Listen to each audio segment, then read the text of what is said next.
우리 개혁주의 교회에는 교회의 세 가지 표지라는 게 있습니다. 교회의 세 가지 표지라는 게 있습니다. 교회의 표지란 참 교회와 거짓 교회를 구별하는 기준을 말하는 겁니다. 조금 더 정확히 말한다면 참다운 교회의 특징이 무엇이며 교회가 교회답기 위해서 필요한 것이 무엇인가, 이것이 세 가지가 있다는 겁니다. 첫 번째 교회의 표지는 올바른 말씀의 선포입니다. 하나님의 말씀을 올바르게 전하는 교회가 참 교회입니다. 두 번째 표지는 성례를 정당히 시행하는 겁니다. 여기서 말하는 성례라는 것은 두 가지를 말합니다. 학습, 입교, 유아세례, 또 세례식, 이것과 성찬식을 말하는 겁니다. 이런 것들이 정당하게 시행되는 교회, 참 교회다라는 겁니다. 그리고 마지막 세 번째 교회의 표지는 권징의 신실한 실행입니다. 권징을 실행하는 교회라는 겁니다. 여러분, 권징이라는 말은 무슨 말입니까? 책망, 꾸중, 징계, 이런 것들을 말하는 겁니다.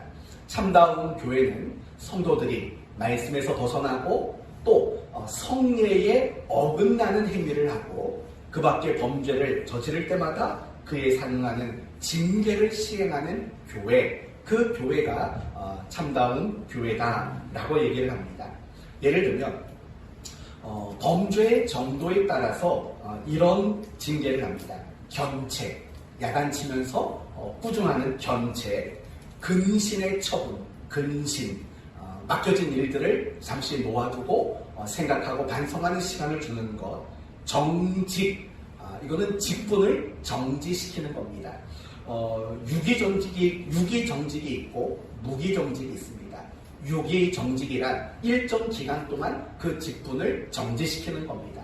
그러나 무기정직은 그 직분을 끝까지 정지시키는 거죠. 다음은 면직입니다. 면직. 그 직분에서 그 직분을 박탈하는 것. 면직. 그 다음은 성찬 참여 금지입니다.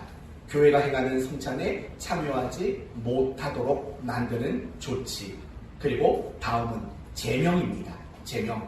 우리 교회에서 등록을 파기하는 겁니다. 그리고 가장 마지막은 출교입니다. 교회에서 내보내는 겁니다. 이러한 것들이 권징의 내용들에 포함되고 있는 겁니다. 이렇듯 참다운 교회에는 세 가지 표지가 있는 겁니다. 말씀, 그리고 성례, 그리고 권징. 이 세 가지가 시행되는 교회가 참다운 교회고 올바른 교회다. 우리는 개혁주의 교회에서는 이렇게 생각을 하고 확신을 합니다. 오늘 본문은 교회의 표지 가운데 세 번째인 권징, 곧 책망의 사역을 했던 세례 요한을 우리에게 소개하고 있습니다. 그러므로 오늘 말씀을 통해서 우리는 왜 책망이 필요한가? 더 나아가서 책망받을 때 우리는 어떤 사람이 되어야 할 것인가? 라는 부분에 대해서 함께 나누도록 하겠습니다. 맞습니다.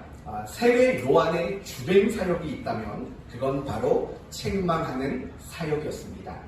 오늘 본문 18절을 보십시오. 또 그 밖에 여러 가지로 권하여 라고 말합니다. 백성들을 권했답니다. 이 말이 바로 백성들의 잘못들을 책망하는 이런 사역을 세례 요한이 했다라는 말입니다. 그리고 19절 말씀을 보시면 세례 요한이 특별히 책망한 사람의 이름이 등장합니다. 누구죠? 분봉왕 헤롯입니다. 더 정확한 명칭으로 바꾸면 헤롯 안티파스라는 사람입니다. 헤롯 안티파스. 세례 요한은 이 헤롯을 책망했습니다. 오늘 본문을 보면 두 가지 이유로 책망을 했다고 말합니다. 첫 번째는 그의 동생의 아내 헤로디아의 일이라고 말합니다. 이 헤롯 안티파스의 이복 동생이 헤롯 빌립이라는 사람입니다. 그리고 이 헤롯 빌립이라는 사람이 헤로디아라는 여자, 또 이 여자는 이 헤롯 안티파스의 조카입니다. 조카와 결혼을 했습니다. 그런데 이 헤롯 왕이 헤로디아를 좋아합니다. 그래서 어떻게 했냐면 자기의 부인을 내쫓아버리고 이 자기 동생의 이 부부를 강제로 이혼을 시킵니다. 그리고 나서 그 헤로디아, 동생의 아내였으며 자기의 조카였던 그 여자와 결혼을 하게 됩니다. 이건 여러분 굉장히 패중적 사건이죠. 이런 일을 저지른 거에 대해서 세례 요한이 책망을 했다고 말합니다. 그 다음에 또 보시면 헤로디아의 일과 또 자기가 행한 모든 악한 일로 말미암아라고 말합니다. 모든 악한 일이랍니다. 정확히 무엇인가는 오늘 본문에서는 소개하고 있지 않습니다. 그러나 여러 가지 문헌을 찾아보면 대표적으로 몇 가지가 소개가 됩니다. 첫째는 그의 난잡한 생활입니다. 성적으로 문란하고 굉장히 난잡한 생활을 했던 것들을 책망했다고 소개합니다. 그리고 또 한 가지는 이런 겁니다. 여러분 성전을 보면 예수님이 성전에 올라가셔서 돈 바꾸는 자들, 비둘기 파는 자들, 이런 사람들을 야단쳤던 거 기억나시죠? 그 시발점이 누구냐면 바로 헤롯 안티파스라는 겁니다. 성전 안에서 돈을 바꾸어주는 정책을 만들었고 또 하나는 성전 안에서 동물들을 제사로 쓰여질 동물들, 재물들을 사고 팔 수 있도록 만드는 정책을 만든 사람이 바로 이 헤롯 안티파스라는 사람이라는 겁니다. 왜 이런 정책을 만들었냐면 자신의 정치 자금을 모으기 위해서입니다. 자신의 정치 자금을 모으기 위해서 성전 안에서 돈을 바꾸도록 하고 성전의 재물들을 돈 주고 사고 파는 이런 일들을 하도록 만드는 그런 정책을 폈다는 겁니다. 그런 부분에 대해서 세례 요한이 책망을 했다고 말하고 있습니다. 이렇듯 세례 요한은 당시 유대 백성들과 또 헤롯 왕을 책망하는 이런 사역들을 그는 감당한 겁니다. 그런데 세례 요한과 같이 책망하는 사역을 감당했던 사람들이 많습니다. 가장 대표적인 인물이 있다면 바로 사도 바울입니다. 여러분 신약 성경이 몇 권이죠? 27권입니다. 이 27권 중에 사도 바울이 기록한 성경은 몇 권 정도 될까요? 몇 권일까요? 13권.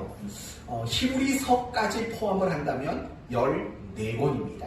그러나 히브리서가 정확히 바울이 썼느냐 안 썼느냐는 정확하게 알 수가 없는 겁니다. 그런데 아마도 바울이 썼을 거라고 추정하는 사람들이 훨씬 많습니다. 그래서 바울이 기록한 신약 성경은 14권쯤 됩니다. 그리고 중요한 것은 이 13권, 14권의 성경 중에서 교회에 보낸 편지가 9권이 있다는 겁니다. 9권. 뭐가 있을까요? 로마서, 고린도 전서, 후서, 데살로니가 전서, 데살로니가 후서, 갈라디아서, 골로새서, 에베소서, 빌립보서. 이렇게 교회 이름이 붙었던 것들은 다 그 교회에 보내진 편지들이었던 겁니다. 그렇다면 생각해 봅시다. 바울은 왜 여러 교회에 서신을 보내야만 했을까요? 서신을 보낸 이유는 뭘까요? 여러 가지 이유가 있겠죠. 예를 들면 각 교회마다 복음과 진리를 더 잘 가르치기 위해서 서신을 기록했겠지요. 또는 각 교회마다 처한 어떤 어려움의 문제에 있을 때 그들을 위로하고 그들을 격려하기 위해서 서신을 썼을 겁니다. 그러나 더 중요한 목적은 무엇이냐면 교회가 그리고 성도들이 잘못하고 있는 것들, 그들을 책망하고 그들을 꾸중하기 위해서 쓰여졌다는 겁니다. 예를 들면 고린도 전서를 한번 생각해 보십시오. 사도 바울이 고린도 전서를 기록한 이유가 뭘까요? 그것은 교회 안에 차마 입에 담을 수 없는 악행들이 너무나도 많았기 때문입니다. 예를 들면 이런 거죠. 서로 갈등하고 서로 다투고 그래서 서로 당을 나누는 서로 갈라져 버리는 이런 문제가 교회 안에 있었던 겁니다. 심지어는 음행하는 문제 또는 너무나도 무분별한 이혼의 일들 그리고 이런 여러 가지 갈등의 문제들을 가지고 자꾸 세상 법정에 고발하고 고소하는 이런 일들이 너무나도 많았다는 겁니다. 교만, 차별, 잘못된 은사주의 이런 다양한 책망받을 만한 것들이 그 교회 안에 있었던 겁니다. 그래서 바울은 고린도 전서를 통해서 고린도 교회 성도들의 잘못을 책망하고 꾸준하기 위해서 이런 서신을 기록하게 된 겁니다. 사람만 책망의 사역을 하는 건 아닙니다. 하나님 역시 책망의 사역을 잘 하시는 분이십니다. 범죄한 아담과 하와를 책망하셨고 자기 동생을 돌로 쳐 죽인 가인을 책망하셨고 노아 시대 사람들을 책망하셨고 바벨탑을 쌓는 사람들을 책망하셨습니다. 하나님은 모세, 여호수아 이런 지도자들을 통해서 범죄한 백성을 책망하도록 만드셨습니다. 사사들과 선지자들 그들을 통해서도 하나님은 자기 백성들을 책망하시는 일들을 끊임없이 행하셨습니다. 신약 성경도 마찬가지입니다.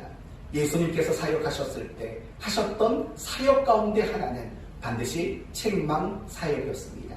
예수님은 제자들을 책망하셨습니다. 너희들은 왜 자꾸 높아지려고만 하느냐. 얼마나 많은 책망을 했는지 몰라요.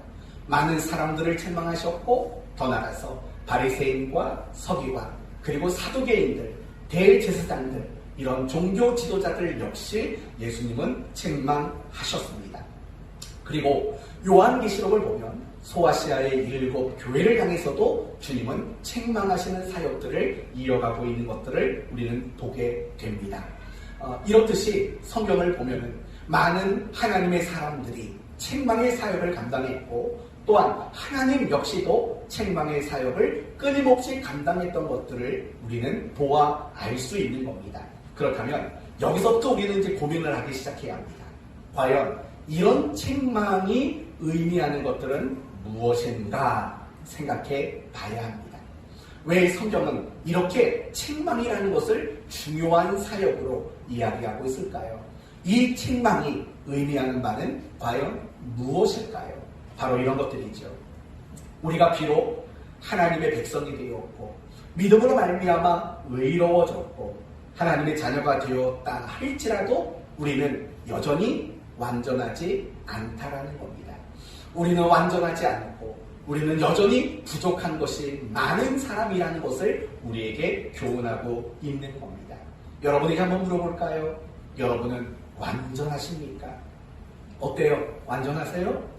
아니죠. 여러분의 신앙이 완전한 신앙이십니까? 여러분의 믿음이 완전하십니까? 사실 그럴 수 없는 겁니다. 이 세상에 어떤 사람도 완전한 신앙은 있을 수 없는 겁니다. 따라서 완전한 교회도 있을 수가 없는 겁니다. 그렇다면 완전하지 못한 신자, 완전하지 못한 교회에 필요한 것이 과연 무엇이겠습니까? 그것은 바로 책망이고 꾸준일 수밖에 없다는 겁니다. 그래서 마태복음 18장을 보시면 예수님이 교회에 대한 가르침을 주실 때 권징이라는 가르침을 주고 계신다는 것을 보게 됩니다. 이렇게 시작을 합니다. 마태복음 18장 15절에 내 형제가 죄를 범하거든 이라고 말합니다. 이것은 교회 공동체를 말하는 겁니다. 예수 믿는 사람 무리 안에서 일어나는 일들을 말하는 겁니다. 어떻게 하라고 말하냐면 여러 단계가 등장합니다. 첫째는 개인적으로 가서 책망하라는 겁니다. 그런데도 그 사람이 돌이키지 않으면 2-3 사람의 증인을 데리고 가서 그 사람을 한 번 더 책망하라는 겁니다. 그래도 말을 듣지 않으면 그 다음에는 교회가 말하도록 하라는 겁니다. 공식적으로 교회가 그 사람의 잘못을 책망하라는 겁니다. 그래도 말을 듣지 않으면 이렇게 말을 합니다. 이방인과 세리와 같이 여기라. 무슨 말일까요? 그 사람을 교회에서 내쫓아라 라고 이야기를 합니다. 여러분, 예수님이 이 마태복음 18장에서 가르치시는 바는 무엇일까요? 교회는 완전하지 않다는 거죠. 성도도 역시 완전하지 않아요.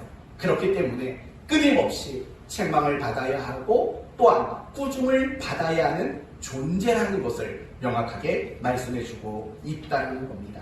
맞습니다. 교회는 정당하게 성도들을 책망하고 꾸중하는 이 사역들을 감당해야만 한다는 겁니다. 이것이 주님의 명령이라는 것입니다. 이제 여러분에게 묻습니다. 여러분은 완전하지 않다고 했습니다. 여러분의 믿음이나 여러분의 신앙이나 여러분의 그 어떤 것도 완전하지 않다고 했습니다.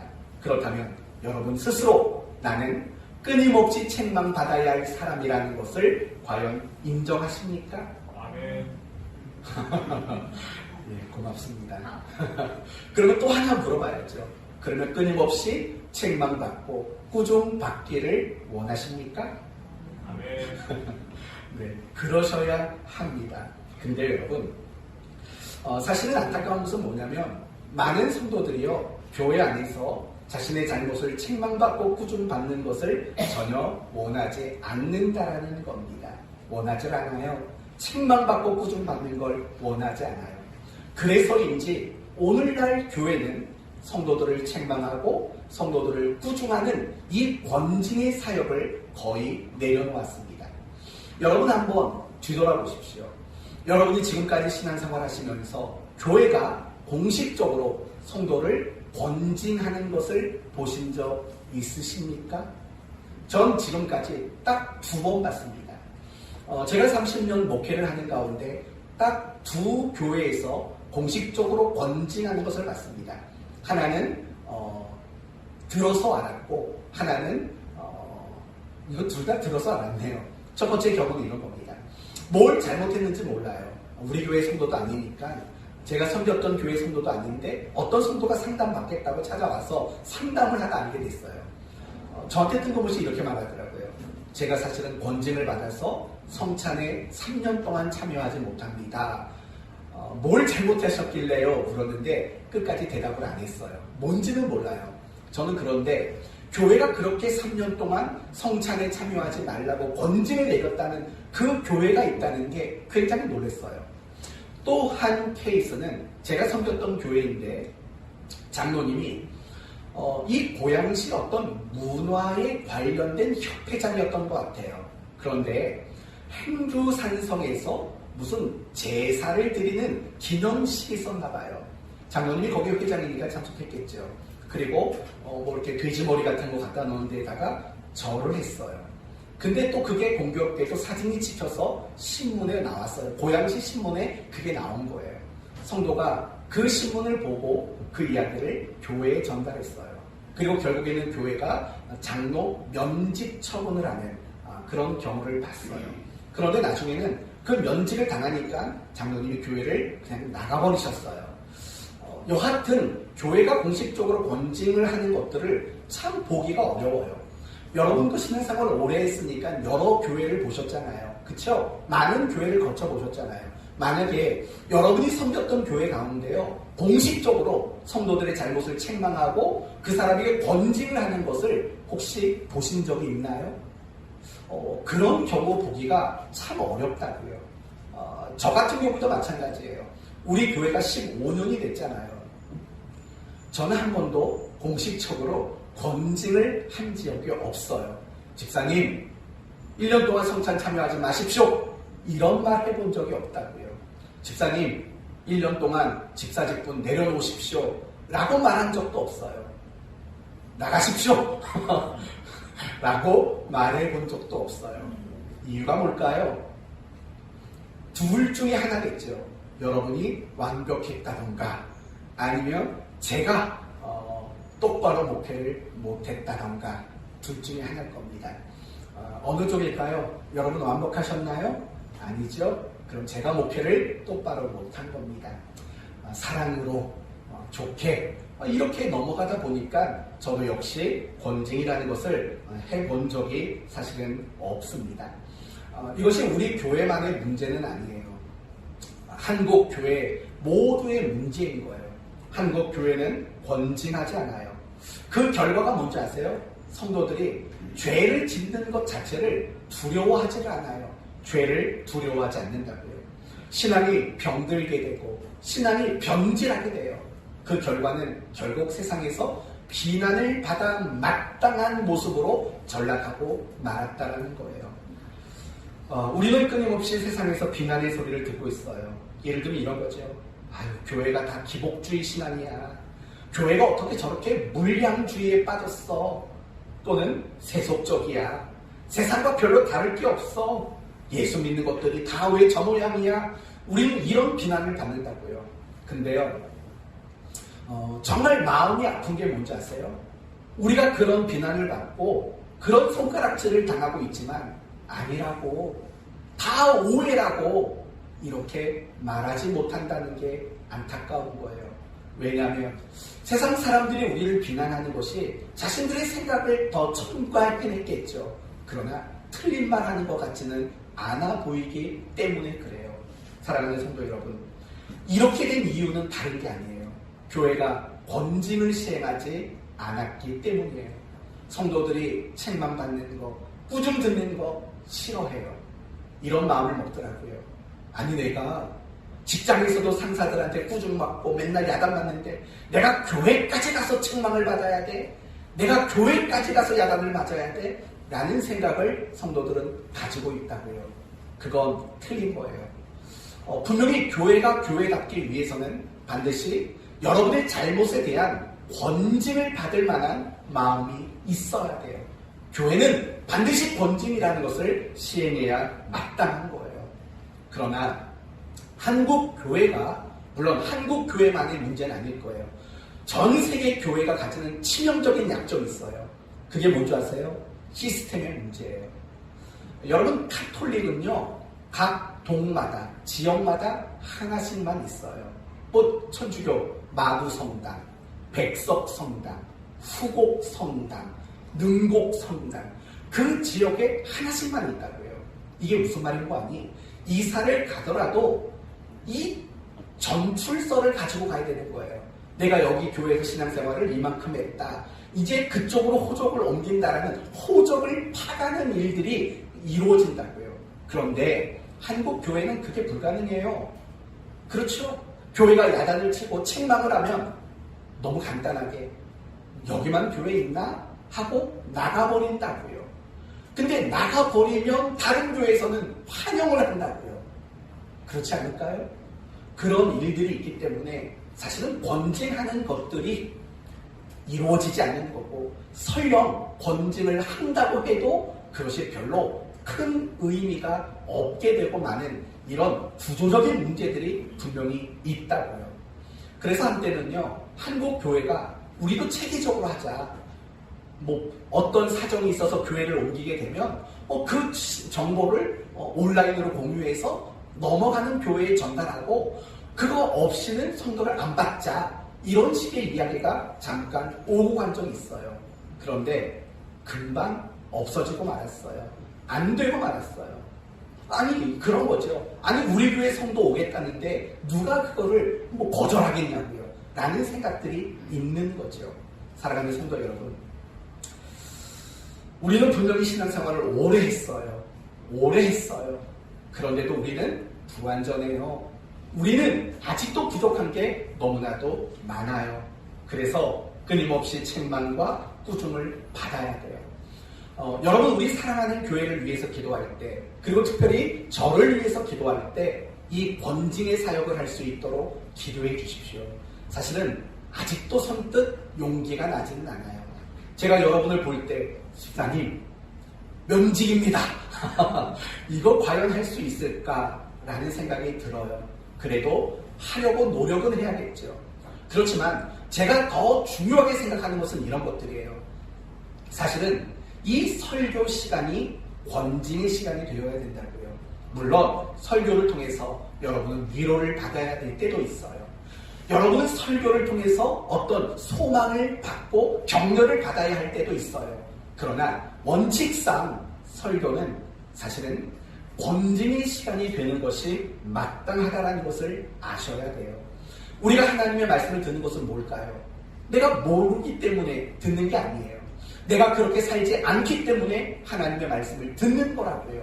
그렇기 때문에 기본적으로 저는 설교하는 이 시간이 권징의 시간이라고 생각을 하고, 설교를 듣는 여러분 자신도 내가 하나님 앞에 지금 책망받고 꾸중을 받고 있다라는 그런 확신을 가지고 말씀을 듣는 것이 너무나도 중요하다는 거예요. 어떤 사형수가 하나 있었어요.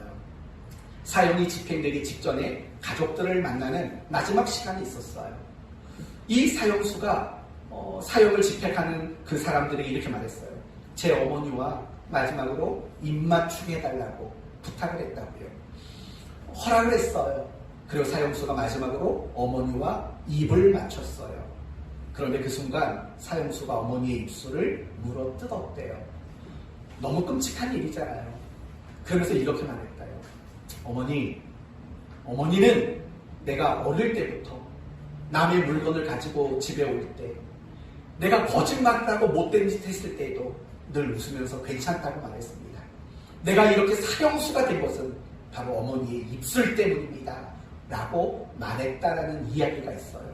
성도 여러분, 제가 그런 어머니가 되지 않도록 기도해 주시기를 바랍니다. 기도만이 아니라 여러분이 제가 꾸중하고 책망하는 그 말씀을 기꺼이 환영하시고 받으셔야 돼요. 여러분이 싫어하시면 전 못할지 몰라요. 여러분이 설교를 통해서 책망받고 꾸중받는 것을 싫어하는 티를 낸다면 저는 굉장히 성품이 여린 사람이라는 거 아시죠? 여러분이 인상만 써도 저는 쫄아버리는 사람이라고요. 그러시면 저는 그 어머니가 될 수밖에 없어요. 무슨 일을 여러분이 하든지 간에 괜찮아요, 잘 될 거예요, 이렇게밖에는 말 못한다고요. 그러기를 원하시진 않잖아요. 저를 위해 기도하셔서 이 번진의 사역을 설교를 통해서 또는 교회 공식적인 이름으로 행할 수 있도록 여러분이 저를 위해 기도해 주시기를 주님의 이름으로 부탁드립니다. 그러나 여러분이 하셔야 될 일이 더 있습니다.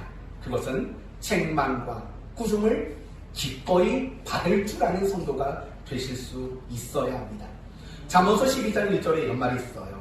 훈계를 좋아하는 자는 지식을 좋아하거니와 징계를 싫어하는 자는 짐승과 같다. 책망과 꾸중을 싫어하는 사람은 짐승과 같다 라고 이야기를 하고 있어요. 사랑하는 성도 여러분, 여러분은 책망과 꾸중을 기꺼이 받으셔야 돼요. 오늘 본문을 보시면 세례 요한이 책망하고 꾸중합니다. 그에 대해 두 가지 반응이 나옵니다. 다시 한번 18절을 보십시오. 18절을 보시면 또 그 밖에 여러 가지로 권하여 라고 말을 해요. 유대 백성들을 책망하고 꾸중했다는 거예요. 그런데요, 뜻밖에도 무슨 말이 더 나오냐면 여러 가지로 권하여 백성에게 무엇을 전했다고요? 좋은 소식을 전했대요. 여러분, 이게 놀라운 거예요. 무슨 말인지 아세요? 분명히 세례 요한은 회개하라 라고 그들의 잘못들을 책망하고 그들의 잘못들을 꾸중하는 사역을 했다고요. 그런데 결과적으로는 그 유대 백성들에게는 그것이 좋은 소식이라는 결론이 되었다는 거예요. 여러분, 이 말이 의미하는 바가 뭘까요? 그들은 세례 요한의 책망과 꾸중을 받았다는 걸까요? 거절했다는 걸까요? 받아들였다는 거예요. 그 결과 그들은 그 책망과 꾸중이 좋은 소식으로 되어지는 것들을 경험했다는 거예요. 그런데 19절을 보시면 분봉한 헤롯은 전혀 달라요. 분봉한 헤롯은 그의 동생의 아내 헤로디아의 일과 또 자기가 행한 모든 악한 일로 말미암아 요한에게 책망을 받고 어떻게 했는지 보세요. 20절 그 위에 한 가지 악을 더하여 요한을 어떻게 했답니까? 옥에 가두었다고 말해요. 여러분, 자기를 책망하는 요한을 옥에 가두었다는 것은 무슨 말일까요? 그 책망을 싫어했다는 거죠. 책망을 거절했다는 거예요. 오늘 본문은 이렇게 두 부류의 사람이 소개가 되고 있는 겁니다. 그렇다면 여러분, 책망과 관련해서 어떤 그리스도인이 훌륭한 그리스도인일까요? 뻔하지요. 어떤 책망을 내게 주더라도 내가 그 책망과 꾸중을 기꺼이 받을 줄 아는 성도가 굉장히 훌륭한 그리스도인이라고 말할 수 있는 거죠. 성경을 보면은요, 책망을 잘 받아들인 사람이 있어요. 굉장히 훌륭한 사람이 있다고요. 가장 대표적인 사람이 다윗이라는 사람이에요. 여러분, 다윗은 자신의 정권이 안정을 되찾자 느슨해지기 시작했어요. 그래서 낮잠을 자다 일어나 보니까 뭘 보게 되었습니까? 목욕하는 여인을 봤어요. 그리고 그 여인을 데려다가 간음을 저지르고 말았어요. 그 여인이 누구죠? 밧세바입니다. 그리고 설상가상 이 밧세바가 임신을 하게 돼요. 그러니까 자신의 그 죄악을 감추기 위해서 어떤 일을 했냐면 이 밧세바의 남편이 우리아라는 사람인데 이 사람은 다윗에게 굉장히 충성을 다하는 충신이었다고요. 이 우리아를 전장 맨 앞으로 내보냅니다. 그리고 나머지 군사들은 뒤로 빠지도록 만들어요. 뭐 하는 거예요? 죽이겠다라는 거예요. 전쟁터에서 전쟁을 위해서 죽은 영웅으로 만들어 놓고 자신의 죄를 감추려고 했던 거예요. 어느 날 나단 선지자가 찾아와요. 그리고 양의 비유를 근거로 다윗을 책망합니다. 그때 다윗이 뭐라고 말하는 줄 아십니까? 이렇게 말합니다. 다윗이 나단에게 이르되 내가 여호와께 죄를 범하였나이다. 이렇게 자신의 죄를 인정하고 탄식하고 울었다고요. 또 시간이 흘러서 다윗의 아들, 네 번째 아들 압살롬이 반역을 일으킵니다. 그래서 다윗은 신하 몇 사람과 함께 망명을 떠나 도망을 갑니다. 도망을 가는 길에 사울 왕을 추종했던 시므이라는 사람이 등장합니다. 이 시므이가 다윗에게 돌멩이를 던집니다. 막 돌멩이를 집어 던지면서 뭐라고 말하냐면 막 저주를 쏟아붓습니다. 저주받은 자요, 막 저주를 쏟아부어요. 그랬더니 다윗을 보좌하던 아비새라는 장관이 다윗에게 이렇게 말합니다. 왕이시여, 내가 가서 저놈의 목을 잘라버리겠습니다. 라고 제안을 합니다. 기분 나쁜 거죠. 자기 왕을 저주하니까. 여러분, 다윗이 그때 했던 말이 뭔지 아십니까? 이렇게 말을 합니다. 그가 저주하는 것이 여호와께서 그에게 다윗을 저주하라 하심이니 그가 저주하게 버려두어라 라고 말합니다. 그냥 나를 저주하도록 내버려둬라 라고 말을 하는 거죠. 무슨 말인지 아시겠어요? 다윗은 자신이 어떤 책망과 꾸중을 받는 것만 받아들이는 게 아니라 누군가가 나를 저주하는 그 말까지도 기꺼이 받아들이고 그것을 인정하는 그런 사람이었다는 거예요. 사실은 다윗은요, 인간적으로 보면 죄를 많이 지은 사람이에요. 피를 많이 흘렸고 간음죄와 살인죄를 저지른 사람이라고요. 그런데도 불구하고 하나님은 이스라엘의 왕들을 평가하는 기준으로 다윗을 내세우고 있다는 거 여러분 알고 있잖아요. 오죽하면 사도행전서는 이렇게까지 말해요. 다윗은 하나님과 마음이 맞는 자다. 하나님과 마음이 똑같은 사람이다라고까지 그를 칭찬한다고요. 그 이유가 뭔지 아세요? 그는 책망과 꾸중을 받을 수 있는 사람이고 그 책망과 꾸중을 받을 때 엎드려 울 수 있는 사람이었기 때문이에요. 히스기야 왕을 생각해봐요. 그가 병이 들었다는 소식을 듣고 주변에 있는 여러 나라, 그 중에는 바벨론 나라도 포함이 돼요. 위문사절단들이 찾아와요. 히스기야 왕을. 그때 그들이 오는 가운데 히스기야는 다 병이 나았어요. 그러자 히스기야는 어떻게 하냐면 자기를 위문하도록 왔던 사람들에게 왕궁과 궁궐에 있는 온갖 보물, 무기고 이런 것들을 다 개방해서 보여줘요. 무슨 말이냐면 자랑을 하는 거예요. 교만한 마음을 품은 거예요. 그때 이사야 선지자가 와가지고 뭐라고 말하냐면 당신 교만합니다. 죽을 수밖에 없는 당신을 하나님이 15년의 생명을 연장해 줬더니 이런 식으로 교만하게 굽니까? 그러면서 이렇게 말을 해요. 당신이 이방인들에게 보여줬던 모든 물건들은 그들이 다 뺏어갈 겁니다. 라고 책망하고 꾸중을 했어요. 그때 히스기야가 뭐라고 말했냐면 당신 하나님이 선하십니다. 라고 말을 해요. 그것조차도 인정하고 받아들였다고요. 고린도 교회 성도 역시 마찬가지예요. 고린도 전서를 읽어보면 바울이 그들을 얼마나 신랄하게 책망하고 꾸중했는지 알게 돼요. 그런데 고린도 후서로 넘어가 보면 바울은 굉장히 큰 기쁨으로 그들에게 편지를 써요. 왜 그러겠어요? 고린도 교회 성도들이 바울의 꾸중과 그 책망을 받아들이고 자신의 잘못된 것들을 그들이 고쳐 나갔기 때문이라는 거예요. 이미 고인이 되신 한경진 목사님의 일화를 하나 소개해 드릴게요. 이 한경진 목사님이 영락교회에서 심호하실 때 당회를 열고 있었어요. 그런데 한 청년이 당회의 문을 박차고 들어와서 이렇게 말했대요. 한경림 목사님, 당신은 신사참배에 동조한 사람입니다. 그것뿐만 아니라 이런 죄를 저지른 사람입니다. 라고 청년이 이야기를 했대요. 얼마나 무례한 일이에요. 그런데 한경림 목사님이 이렇게 말했대요.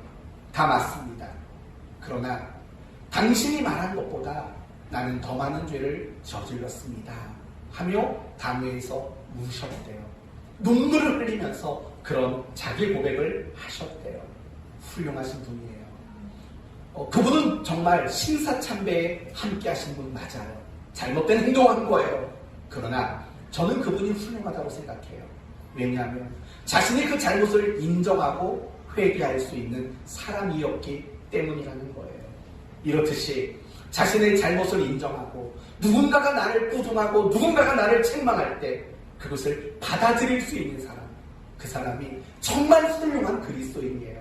그리고 그런 사람은요, 더 훌륭한 그리스도인이 될 수 있다는 거예요.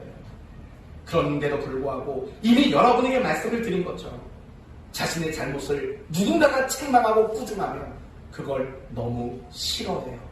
그걸 좋아하는 사람이 많지 않아요. 기분 나빠해요. 그리고 핑계거리를 찾아요. 이래서 어쩔 수 없었다라고 핑계거리를 찾아요. 그리고 더 나아가서 나를 꾸중하고 나를 책망하는 그 사람을 미워해요. 나쁜 사람 만들어요. 그게 우리의 책망과 꾸중의 모습일 때가 많다는 거예요. 사랑하는 성도 여러분, 여러분은 어떠신가요? 책망과 꾸중을 잘 받는 분이신가요? 확인하는 방법이 있어요. 지난 한 달을 돌아보세요. 5월달 한 달만 생각해 보세요. 여러분의 아내든 여러분의 남편이든 누구든 여러분에게 책망하신 것을 경험해 보셨나요? 누가 여러분을 책망하신 적 있어요? 만약에 없다면 미안하지만 여러분은 책망을 듣는 것을 별로 안 좋아하는 분이세요. 왜 그러겠어요? 책망해봤자 꾸중해봤자 들어먹지 않고 도리어 화만 낼 걸 아니까 안 하는 거라고요. 다시 생각해봐요. 지난 5월 누가 여러분을 책망한 적이 있나요? 우리 교회 책망을 정말 잘 듣는 성도가 있어요. 야단을 치고 꾸중을 하면 그거 잘 받는 성도가 있다고요. 그러나 그렇지 못한 성도도 있어요. 꾸중하고 야단치면 기분 나빠해요. 토라져 있어요. 우리 교회 아니에요. 죄송해요. 저쪽 옆 동네 교회. 말 잘못해서 큰일 날 뻔했네요. 그렇다고요, 성도들이. 여러분 어떤가를 잘 생각해봐요. 나는 책망과 꾸중을 잘 듣는 사람인가? 아내가 여보 새벽 예배 좀 가요! 라고 말하면 잘 듣는가? 남편이 아내에게 당신 성경 좀 읽어! 라고 말하면 그 말을 잘 들어먹고 있는가? 한번 생각해봐요. 화부터 버럭내진 않으세요? 책망 받을 줄 모르는 사람이죠. 꾸중을 들을 줄 모르는 사람이죠. 어때요? 여러분 책망 꾸중 잘 듣는 분이신가요? 뭐 반응이 없어요. 책망 꾸중 잘 들으세요? 한번 해봅시다. 감사합니다. 그거 아니면 제가 그 다음 설교를 못할 뻔했어요. 해봅시다. 제발 예배 좀 열심히 나오세요. 제발 기도 좀 하세요. 제발 새벽에 좀 나오세요. 제발 말씀을 매일 큐티하고 묵상 좀 하세요. 제발 경건 프로그램 좀 함께 하세요. 여기까지만 합시다. 더 나가면 피차 곤란할 것 같으니까 어때요? 그 말 받아들이실 수 있으시겠어요? 그러셔야 돼요. 네. 딱 4개만 했으니까 아멘이 나왔죠. 5개 넘어갔으면 심각해진 상황이 됐겠죠. 맞아요. 항상 책임과 꾸중을 잘 받는 훌륭한 성도 되시고 그래서 더 훌륭한 여러분 되셨으면 좋겠어요.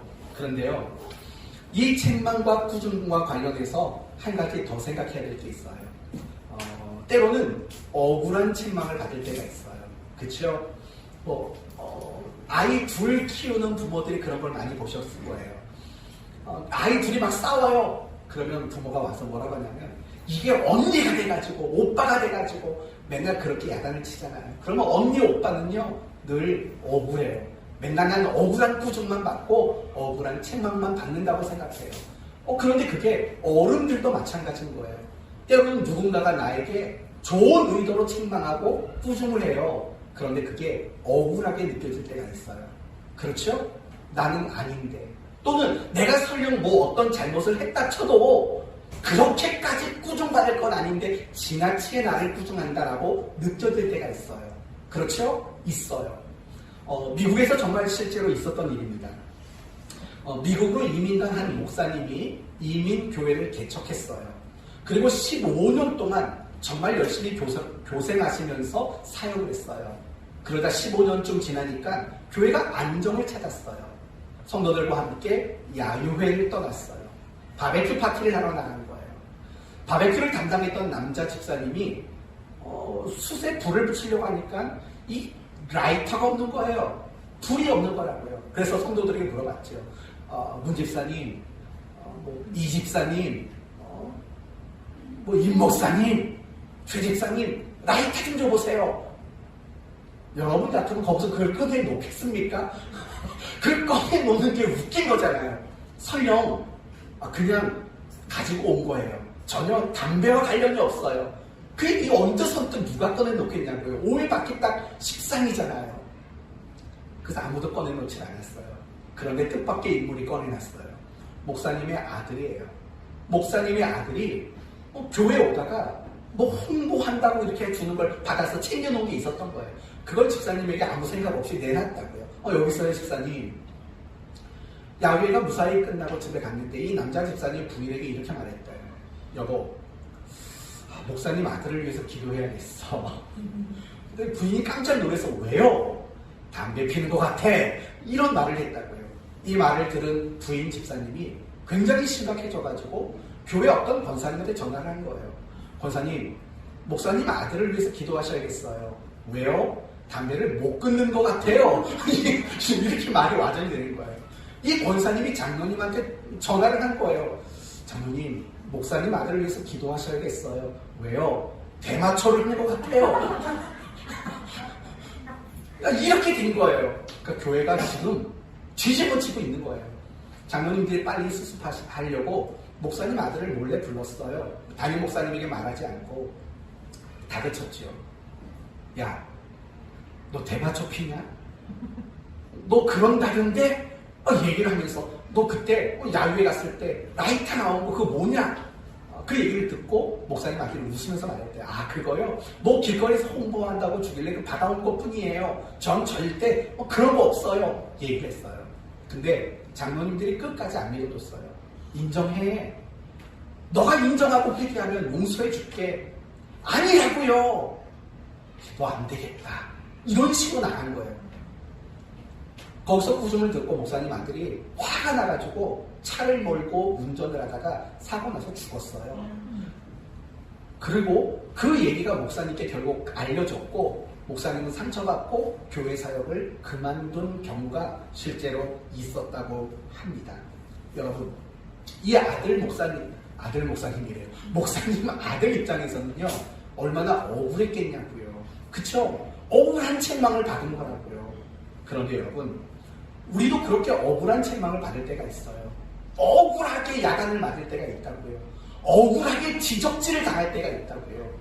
그럴 때 어떻게 해야 될까요? 그럴 때는 어떻게 해야 될까요? 답은 간단해요. 그래도 받아들이세요. 내가 억울하게 느껴지고 내가 아닌데 왜? 라고 여겨질지라도 나를 책망하고 꾸중하는 일은 잘 들을 줄 알아야 돼요. 억울하다고 매이지 마세요. 지나치다고 생각하지 마세요. 이유가 뭔지 아세요? 우리의 인생에는요 부정적인 억울함보다 긍정적인 억울함이 훨씬 더 많기 때문에 그래요. 예를 들어 볼까요? 우리는 하나님께 구원을 받았어요. 너무 억울한 일이에요.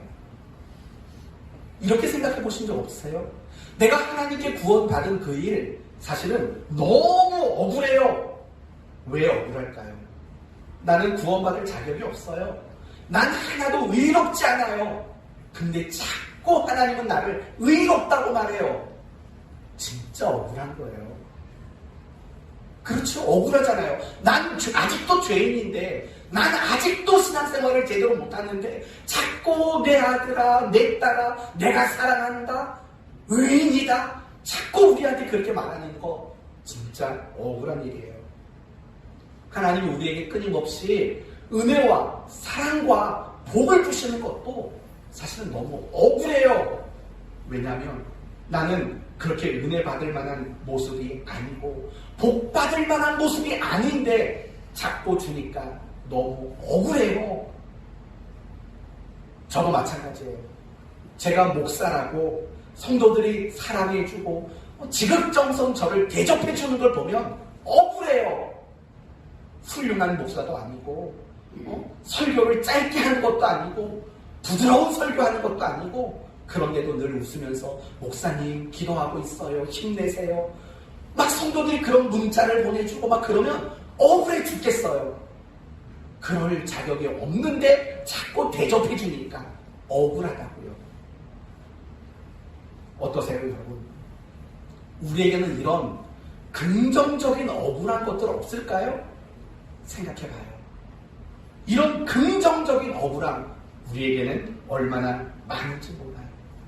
교회에서 나에게 장로님, 집사님, 권사님, 목장님 이렇게 불러주는 것도 억울한 일이에요. 그에 걸맞은 적이 한 번도 없기 때문에요. 그런데 이상하지요? 우리는 그런 것들에 대해서는 단 한 번도 억울하다고 생각하지 않아요. 그런 것들에는 한 번도 하나님께 따져 물은 적이 없어요. 하나님 왜 그렇게 긍정적으로 억울하게 하십니까? 따져본 적이 없고 울어본 적이 없어요.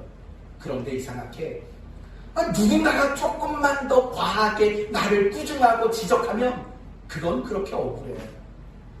1만 달란트 탕감받은 자가 100데나리온 빚진 자를 용서하지 않는 것과 뭐가 다를까요? 한 번만 계산해 보세요. 긍정적으로 억울한 게 많은지 부정적으로 억울한 게 많은지 한 번만 고민해 보세요. 그러면 긍정적인 억울함이 많다는 거 여러분은 금방 깨닫게 될 것이에요. 그걸 생각하세요. 여러분이 누군가가 용서가 되지 않는다면 여러분이 용서받은 것에서 하나씩 까보세요. 용서받은 게 더 많다면 그게 다 없어질 때까지만 용서를 한번 해보세요. 내가 억울하게 책망받고 지나친 말을 들었다면 그거 가지고 괴로워하지 마세요. 긍정적인 억울한 것들을 하나씩 빼보세요. 그것이 남을 때까지는 여러분이 억울하게 책망받고 구속받아도 그것을 기꺼이 받아들일 수 있는 지혜가 여러분 모두에게 있기를 바랍니다. 그렇다면 끝으로 간단히만 말씀을 드리고 마칠게요. 왜 우리는 끊임없이 책망과 꾸중을 들어야 할까요? 이미 말씀드린 대로 우리는 아직 연약하고 부족해서 그 꾸중과 책망을 통해 우리의 신앙이 성장하고 하나님 앞에 온전해질 수 있기 때문에. 두 번째는 우리가 책망받고 꾸중받아서 더 온전해질 때 서로의 신앙을 도와줄 수 있기 때문에요. 마태복음 7장 5절에 이런 말이 나와요. 먼저 내 눈 속에 있는 들보를 빼어라. 그 후에야 밝히 보고 형제의 눈 속에 티를 빼리라. 이 말의 의미가 뭔지 아세요? 내가 못하는 거 고치는 게 전부가 아니다. 내가 못하는 거, 내가 틀린 거 그거 고쳐서 남을 도와줘야 한다라고 이야기를 하는 거예요. 그리고 무엇보다 중요한 세 번째는 우리는 세상을 책망해야 할 위치에 있기 때문에 그래요. 고린도전서 6장 2절에 이런 말이 나와요. 성도가 세상을 판단할 것을 너희가 알지 못하느냐. 주님이 재림하셔서 심판하시는 그날 성도는 주님 편에 서서 세상과 악한 자들을 심판하는 날이 올 것이라고 말해요. 우리는 주님 곁에서 세상을 심판해야 될 사람들이라는 거예요. 에베소서 5장 11절에도 이런 말이 나와요. 너희는 열매 없는 어두운 일에 참여하지 말고 도리어 책망하라. 우리는 세상을 책망해야 할 사명과 책임을 가지고 있는 사람이에요. 어떻게 세상을 책망하시겠어요? 틀렸다고 지적하고 야단치고 비난하고 정죄하고 옳은 말하고 바른 말하는 걸까요? 아닙니다. 말로 누군가를 책망하는 건 진정한 책망이 될 수 없어요. 방법은 한 가지예요. 내가 먼저 책망받고 내가 먼저 꾸중을 받아서 더 나은 삶을 사는 거예요. 정답에 가까운 삶을 살려고 노력한다면 그런 여러분의 모습 자체가 세상을 심판하는 일이 되는 거예요. 예수 믿는 남편은 어떻게 사는지 보여주세요. 예수 믿는 아내는 어떤 모습이어야 하는지 보여주세요. 예수 믿는 부부는 어떻게 살아가는 건지 보여주세요. 예수 믿는 부모는 자녀를 어떻게 키우는지 보여주세요. 예수 믿는 사람이 직장 생활을 어떻게 하고 예수 믿는 사람이 고난을 당할 때 실패할 때 어떻게 사는 건지 예수 믿는 사람이 성공하고 잘 될 때 어떻게 살아가는지 여러분의 삶을 정답으로 보여주세요. 그런 여러분의 모습을 보면 세상 사람들은 스스로 그것이 책망이 되고 꾸중이 될 겁니다. 이게 우리가 이 땅을 살아가는 이유이며 책임이며 사명인 것이에요. 그래서 우리는 끊임없이 책망을 받아야 되고 끊임없이 꾸중을 받아야 하는 것이 마땅한 것입니다. 이제 오늘 말씀을 마치겠습니다. 우리는 믿음으로 말미암아 의로워지고 하나님의 자녀가 되었습니다. 그러나 우리는 여전히 부족합니다. 여전히 완전하지 못합니다. 그래서 우리는 끊임없이 책망과 꾸중을 받아야만 합니다. 그럴 때 우리의 신앙이 온전해지고 누군가를 도울 수 있게 되고 세상을 책망하는 그 직무를 잘 감당할 수 있게 되는 것입니다. 그러므로 기꺼이 책망받고 꾸중받을 수 있는 넓은 마음을 가지십시오. 책망과 꾸중의 의미와 가치를 알고 잘 받으십시오. 그래서 여러분이 받는 책망과 꾸중이 모두 좋은 소식이 되어지기를 예수님의 이름으로 축원드립니다.